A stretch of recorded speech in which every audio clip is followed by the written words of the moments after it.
شلونكم شباب؟ اليوم رجعت لكم مقطع جديد من حرب بكلانات. عندنا اللاعب اكس بوكر اي كيو واي فاي المعروف باللاعب منتظر. هجمة فالكير ثواني 11. تابع حينزل ايرثكويك على المنتصف حتى يفتح السور، وينزل الملكة والجراند وورد من الأسفل حتى يصفي أكبر عدد ممكن من الدفاعات والمباني. رايج لأن خفضت طاقة الملكة.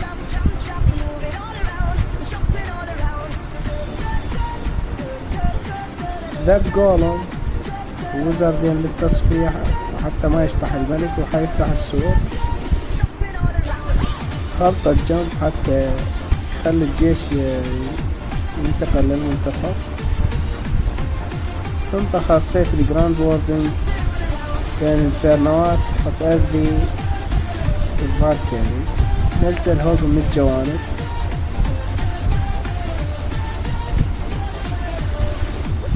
ما بقى شي بس عملية تصفية سريعة للقاعدة.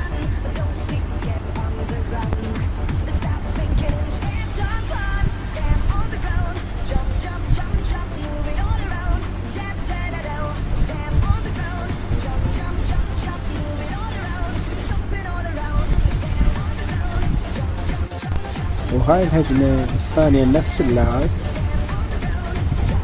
تقريبا نفس الاستراتيجية، ما عدا انه عدل مكان الجولمات ضاف هوج. نزل الملكة والجراند ووردنج. حيط خاصية الملكة لان خفضت طاقتها، وريج حتى يقتل الملكة والدعم. نزل مفجرين حتى يفتح السور للملكة.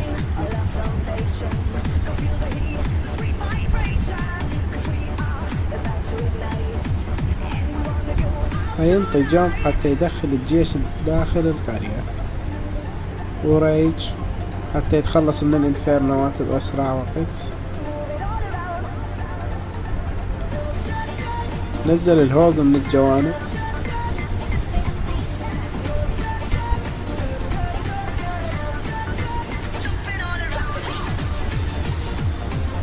انعاش للهوج مع هيست حتى يخلصون من الدفاعات بأسرع وقت.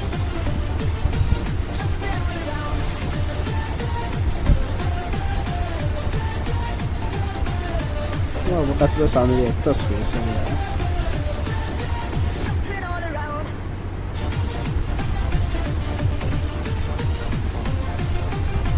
شكرا للمتابعة، لا تنسوا الاشتراك بالقناة واللايك.